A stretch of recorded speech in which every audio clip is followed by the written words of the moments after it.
பையன் வந்து வீட்டில் அவன் 10ஆம் கிளாஸ் பாஸ் பண்ணிடுவான். உங்கள் அம்மா கட்டி அணைச்சிக்கும். உங்கள் அப்பா உம்முன்னு இருப்பார்.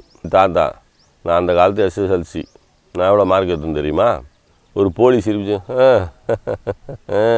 அப்படின்னு சிரிச்சிட்டுலாம் போகக்கூடாது. அல்மா ஹெர்பல் அப்படிங்கிற யூடியூப் சேனலை போய் சப்ஸ்கிரைப் பண்ணி வச்சுக்கோங்க. மனம் வந்து ஒரு சிக்கலான விஷயங்க. மனம் வந்து சிக்கலான விஷயம். ஒரு பையன் வந்து வீட்டில் அவன் 10ஆம் கிளாஸ் பாஸ் பண்ணிடுவான்.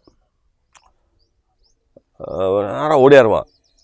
அம்மா, அப்பா, நான் பாஸ் பண்ணிட்டேன் 10ஆம் கிளாஸு அப்படின்வான். உங்கள் அம்மா கட்டி அணைச்சிக்கும். உங்கள் அப்பா உம்முன்னு இருப்பார்.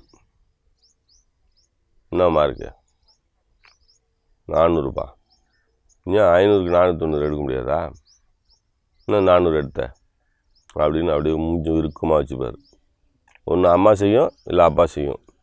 ஒன்று தாத்தா, நான் அந்த காலத்து SSLC, நான் எவ்வளோ மார்க் எடுத்துன்னு தெரியுமா அப்படின்னு அவர் ஆரம்பிப்பார். மகிழ்ச்சியை வெளிப்படுத்தவே மாட்டாங்க.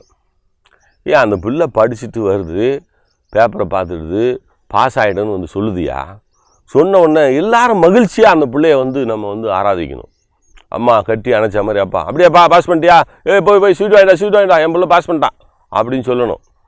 தாத்தா இருக்கணும், அப்பா பரவாயில்லையா, நானும் எவ்வளோ கஷ்டப்பட்டு படித்தேன், பரவாயில்லையா, நிறைய மார்க் எடுத்துக்கிறியா, 400 எடுத்துட்டியா, 500 100 தான் கம்மியா, பரவாயில்ல, நீ 200 வாங்கினா 300 கம்மி, 300 வாங்கினா 200 கம்மி, இப்போ 100 தான் கம்மி, நீ தான் பெரிய ஆள், 490 எடுத்தானா, அதை பற்றி நீலாம் கவலைப்படாத, அப்புறம் பார்த்துக்கலாம் நம்ம விடு அப்படின்னு சொல்லி அவனை ஆராதிக்க வேண்டும், அவனை மகிழ்ச்சிப்படுத்த வேண்டும், மகிழ்ச்சியை வெளிப்படுத்தி அவனை அடுத்த நிலைக்கு கொண்டு செல்ல வேண்டும். ஒரு செய்கையை செய்கிறான், அந்த செய்கையை வந்து செய்யும் பொழுது ஒரு வேலை கொடுக்குறோம். நான் ஒரு முதலாளி ஒரு வேலை கொடுக்குறேன், அவன் தவறாக செய்கிறான்னா அவனை சத்தம் போடக்கூடாது. முறை சொல்லணும், ஐயா இப்படி செய், ஏன்னா அவனுக்கு தெரியாது, உனக்கு தெரியும்ல, தெரிஞ்சவன் தானே சொல்லிக் கொடுக்கணும். இப்படி செய்யுங்க ஐயா, நல்லா வரும் அப்படின்னு சொல்லிட்டு ஒரு முறைக்கு 2 முறை. உனக்கும் அப்படி தானே மற்றவங்க சொல்லி கொடுத்துருப்பாங்க. நீங்கள் உங்களுடைய செய்கையை எப்படி வெளிப்படுத்துகிறீர்கள் என்பதை பொறுத்து தான் அடுத்தவன் தயாராவான்.